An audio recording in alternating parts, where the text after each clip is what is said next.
Behold, it is me, riding to the edge of the world, happy as can be. Surely the trail is the best bike for thee. Alas, who is this I see? He claims the name Riley. Sat upon the Grom, yelling with glee, listen to my plea, for the Grom is the greatest, and that is plain to see. That's pretty good. Hot damn! Wow. Two bikes made by the same company, in the same factory, with the same motor. You can even get them in the same color. But that's where the similarities end and the differences start. If you look at the new Honda Trail and think, wow, they really nailed the look of the original. Well, you're probably a lot like me, old. And you're gonna love that big squishy seat and the step-through frame so you don't have to lift that leg too high to get on. Don't worry about arthritic hands and how sore it gets squeezing the clutch all day. The Trail has you covered with a 4-speed semi-auto transmission. And, depending where you live, the gears are backwards and upside down, so you get to learn something new.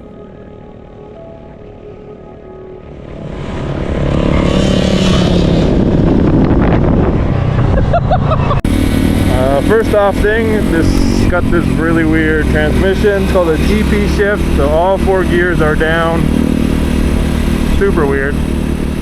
If the year that you were born starts with a 2, you're gonna love this little Grom.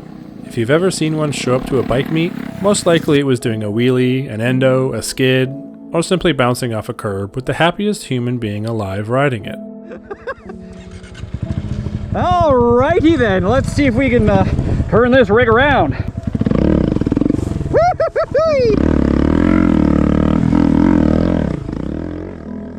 It is the closest thing to a BMX with a license plate I have ever seen. The Grom is probably the most modified and customized motorcycle on the planet. There are endless forums dedicated to modifying these bikes in every way imaginable. Whereas the new trail owners seem to limit their customization on how many racks is physically possible to mount to the bike. Being very utilitarian is something the Trail does better than most motorcycles. Even from the factory, it has a massive place to strap a delivery box to and become the ultimate Uber Eats machine. What the Grom lacks in racks, it makes up for in pure fun to ride. Honda went with microscopic 12-inch wheels, which result in a quick-turning, agile little beast that can change direction quicker than pretty much anything else, making it one of the funnest bikes to ride around town. Although, don't expect to get anywhere in that town fast. Both of these bikes make under 10 horsepower, and it shows.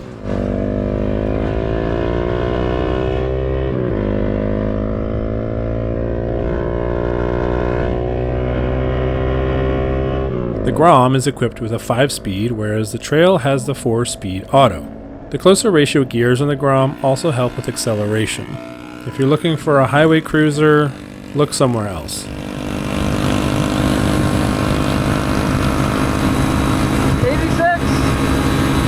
87.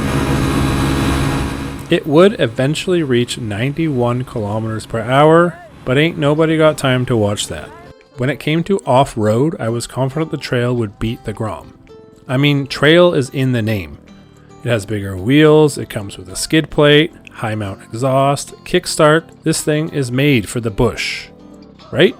But those ultra comfy sit-down ergonomics make standing awkward and cramp. That rear rack beats your butt. Foot space is limited too. The rocker shifter on the left and the kickstart on the right are always in the way. The Grom, on the other hand, just feels like a standard motorcycle, just miniaturized. No rear rack in the way, standard foot shifter, throw in some taller bars and away you go. Even if the going gets wet, the Grom keeps going. But not to the same depth as the Trail. You see, the original Trail had its fresh air intake go all the way up into the rear rack, basically at the same height as the seat. And the new one did not disappoint and kept that design, making this bike one heck of a swimmer.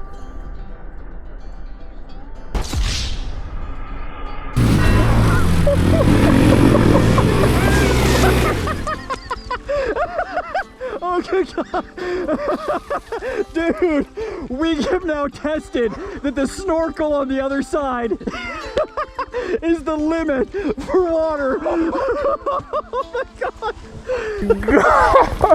Look it! That is how deep I went. Oh, this is wonderful. All right. Okay, Honda Trail's pretty great. It does well in the water. It's so slippery. Have you ever ridden on a beaver dam? Oh damn, it's the right time to do it. When people ask you, where can a Honda Mini Moto take you? The answer is, everywhere.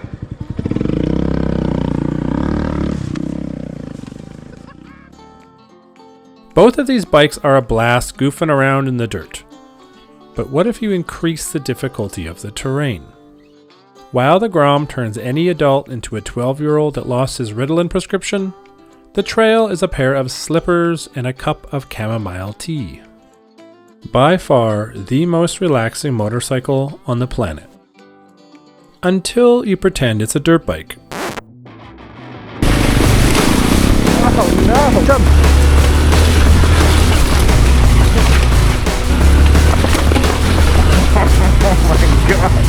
Let's go! Come on! Oh my! Like most things in life, if it's too easy and comfortable, it's probably not good for you. Like that oh so easy auto clutch we mentioned. Well, because they want to avoid the herky-jerky when you hop on the throttle, it has almost no power from a standstill.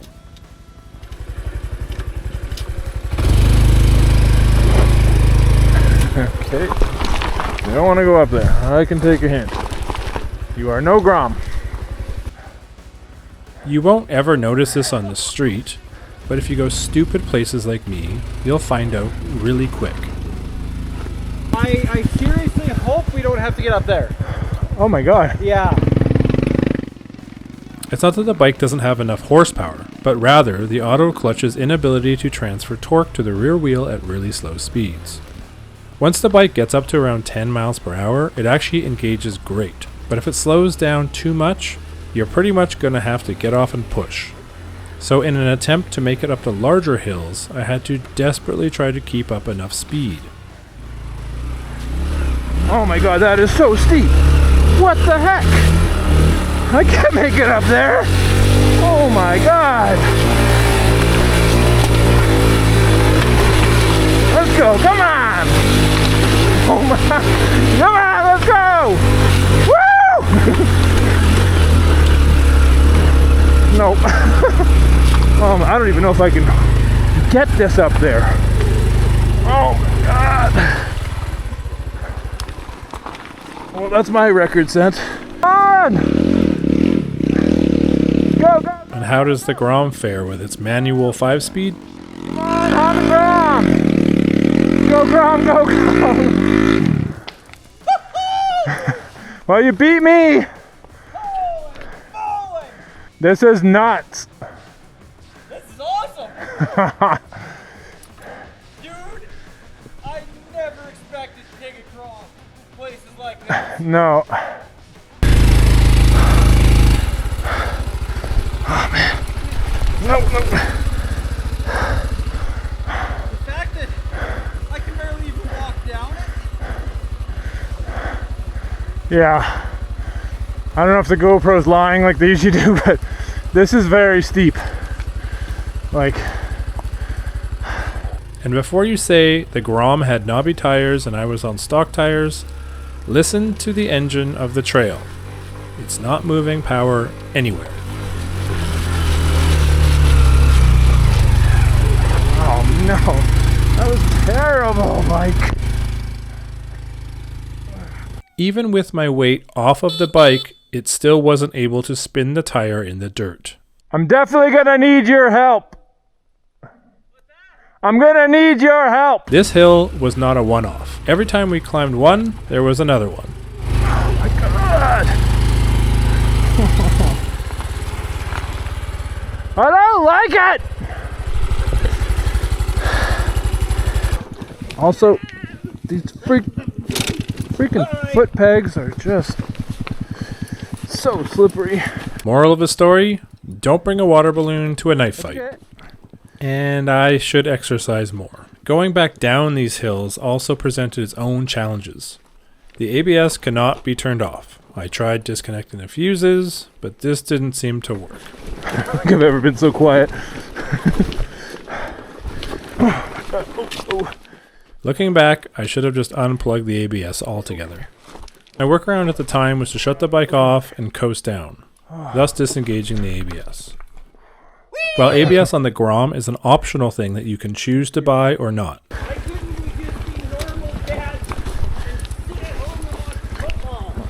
The ABS on the front of the trail is quite overpowering and caused me to take an unexpected swim. Okay.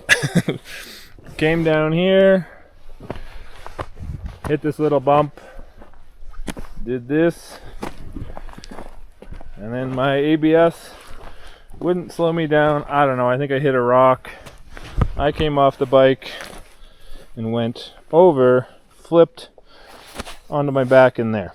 With a really big splash. I was there and all I see is legs and sploosh. Yeah. Like here, let's show your back. You are, yeah, you're soaked. Completely soaked. Pedal, pedal, pedal.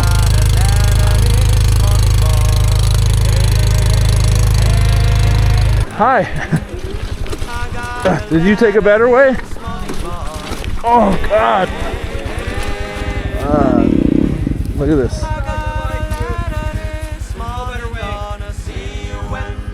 This stuff's really bad. After hours of dragging this bike up hills and then having it beat me to death on the way back down, I started having a slight suspicion I may have brought the wrong machine. Oh, thank you. And then the unthinkable happened. I started feeling envious of Riley's Grom. But I would never admit that to his face. Cute. 6 inches of bridge. Great. Don't mean to complain. One of the other things worth mentioning about the Trail Series bikes is there's no frame or gas tank in between my legs to grab onto. So a couple times when the bike starts flip-flopping around, you go to grab the frame, hold it still, it's not there. God, like right now it'd be kind of nice to be able to hold the bike in between my legs. But I don't think this is what Honda had in mind when they made this bike. The original Trail 90, I had one of those for a little bit. It was really made to go on the back of motorhomes, I think. It had a quick release on the handlebar. You could flip it up and then turn the handlebars sideways. You could put it on the back of your camper. I think it was mostly designed to, take along camping with you and ride along the campsite and explore some dirt roads. Honda makes a lot of very competent off-road machines. I don't think they needed more. One of the type of bike people could go have casual fun on. Maybe this is a little more than casual fun. I am having fun though. Ladder this morning, boy. Hey, hey, honey. I got a ladder this morning, boy. Hey, hey, honey. I got a ladder this morning, gonna see did it! when the sun We're alive. 5 hours and 15 minutes. It hurts everywhere. It does. I'm pretty sure I'm shorter. I hit a thing back so hard back there, something in my neck crunched, and now when I turn it, I can hear like Oh my God. crunching. Okay, it's a bit of a race to get to that road down here before we hit that. I don't want to ride down that shale in that or that. Mount Baldy, you did not disappoint. Never judge a book by its baldness. Wow.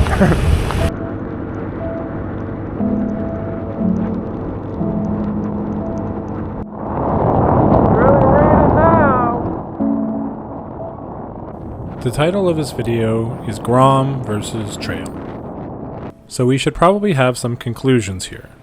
To start, these bikes are not as similar to each other as I thought they would be. I love the ethos of the Trail 125. If you're looking for something with history, vintage looks, something perfect for cruising around town, and simple back roads, the Trail will not disappoint. I honestly think it's one of the greatest modern throwback bikes I've ever seen. And the Grom is the epitome of fun. While editing this video, the main thing I could hear on camera was laughing. But while the terrain got hard and I got frustrated, the Grom just made Riley giggle even more.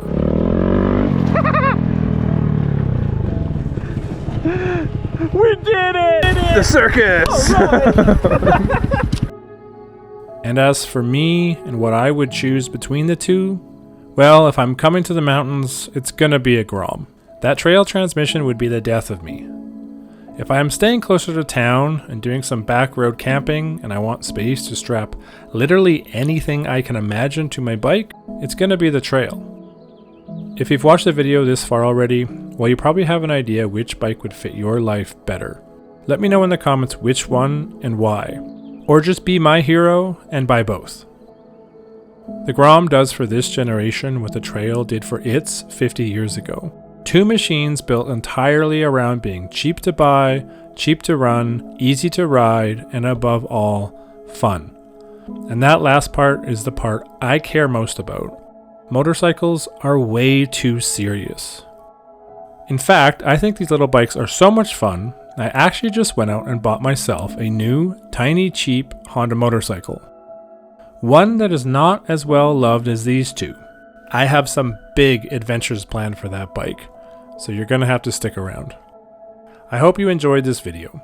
These take a lot of time for me to make, so consider subscribing and leaving a comment, as this goes a long way encouraging me to make more. Oops. It's red. Brand red on the highway. Oops.